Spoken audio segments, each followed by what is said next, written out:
Praise the lord. హల్లెలూయా. ఈ విశ్రాంతి దినమున దేవుని కృప మీ అందరికీ తోడయుండునుగాక. ఆమెన్. ప్రతి ఉదయం వేకువనే లేచి దేవుని వాగ్దానములు విని మన దినచర్యలు ప్రారంభించుట మనకెంతో దీవెన, ఆశీర్వాదకరం. ఈ దినమునకు ఏర్పాటు చేయబడిన వాక్య భాగము పరిశుద్ధ గ్రంథము నుండి 2 కొరింథీ 6వ అధ్యాయము 1వ వచనం. కాగా మేము ఆయనతోడి పనివారమై మీరు పొందిన దేవుని కృపను వ్యర్థము చేసుకొనవద్దని మిమ్మును వేడుకొనుచున్నాను. ఆమెన్. హల్లెలూయా. అపోస్తలులైన పౌలు గారు, తిమోతి గారు మనకు ఈ విధంగా తెలియజేయుచున్నారు. పౌలు గారు మరియు తిమోతి గారులు దేవునితోటి జత పనివారుగా ఉన్నారు. కావున ప్రియ సహోదర సహోదరి, దేవుని అంగీకరించి బాప్తిస్మము పొంది దేవుని అడుగుజాడల్లో నడుచుకొనుచు మరి ఆయన చిత్తాన్ని నెరవేర్చగలిగే వారిమిగా ఉన్నామా? పౌలు తిమోతి వలె దేవుని జత పనివారిమిగా ఉన్నామా? ఒకసారి పరీక్షించుకుందాము. ప్రతి ఆదివారము క్రమం తప్పకుండా ఆరాధనలో పాల్గొని ఆ దేవుని యొక్క కృపను స్థిరపరచుకోవాలి.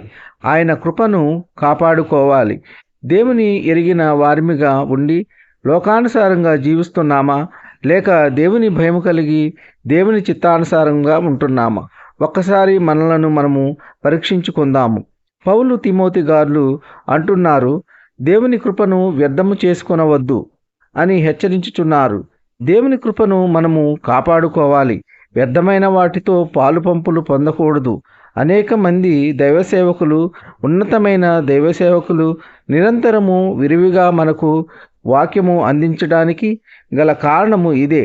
మనము దేవుని కృపను వ్యర్థము చేసుకోకూడదని ప్రతిరోజు మనకు వాక్యాన్ని అందిస్తూ బలపరుస్తున్నారు. ఎన్నో వ్యయ ప్రయాసలకు ఓర్చుకొని మనకు వాక్యాన్ని అందిస్తూ ఉన్నారు. కావున ప్రియ సహోదర సహోదరి, దేవుని కృపను వ్యర్థము చేయకుండా ఆయన కృపతో బలపడదాం, స్థిరపడదాం. ఈ కొద్ది మాటలు దేవుడు దీవించునుగాక. ఆమెన్. ప్రార్థన. కృపా సత్య సంపూర్ణుడా, మీ ఘనమైన ఉన్నతమైన నామమునకు వేలాది వందనాలు, స్తుతులు చెల్లించున్నాము తండ్రి. మీరు గొప్ప దేవుడవు, శక్తివంతుడవు, సర్వాధికారివి. మీకు స్తోత్రములు. గడిచిన దినమంతా మీ చల్లనైన రెక్కల నీడలో కాచి కాపాడినందుకు మీకు స్తోత్రములు. మరి ఒక నూతన దినము మాకు అనుగ్రహించినందుకు మీకు స్తోత్రములు. ఈ వేకువనే లేచి మీ యొక్క వాక్యము విని మిమ్మలను అంగీకరించిన మీ ప్రియబిడ్డలందరినీ దీవించండి, ఆశీర్వదించండి. మీ ప్రియబిడ్డల యొక్క అవసరతలు, అక్కర్లు, కొరతలు తీర్చండి. ఉద్యోగం లేని బిడ్డలకు ఉద్యోగములు దయచేయండి. వివాహం కాని బిడ్డలకు వివాహములు జరుగులాగున మీ కృప ఉంచండి. కన్నీటిలో ఉన్న బిడ్డల యొక్క కన్నీరు నాట్యముగా మారులాగున మీ కృప ఉంచండి.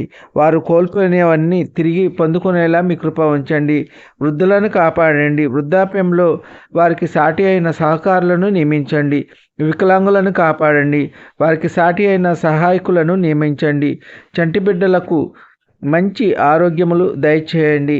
గర్భఫలము లేని బిడ్డలకు గర్భఫలము దయచేయండి. గర్భిణీ స్త్రీలకు సుఖమైన ప్రసవ దినాలు దయచేయండి. యవనస్తులను కాపాడండి.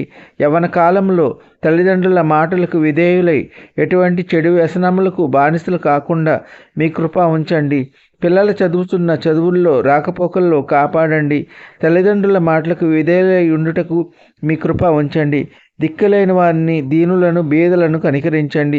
వారికి కావలసిన ఆర్థిక వనరులు దయచేయండి. సమృద్ధి దయచేయండి. వారికి కావలసిన అవసరతలు, అక్కర్లు తీర్చండి. ఈ కొద్ది మనవులు ప్రభువైన యేసుక్రీస్తు పేర వేడుకుంటున్నాము తండ్రి. ఆమెన్. విన్న వాక్యము దీవెనకరంగా ఉన్నట్లయితే లైక్ చేయండి, షేర్ చేయండి, సబ్స్క్రైబ్ చేసుకోండి. మీ సహోదరుడు Kola Daniel. God bless you.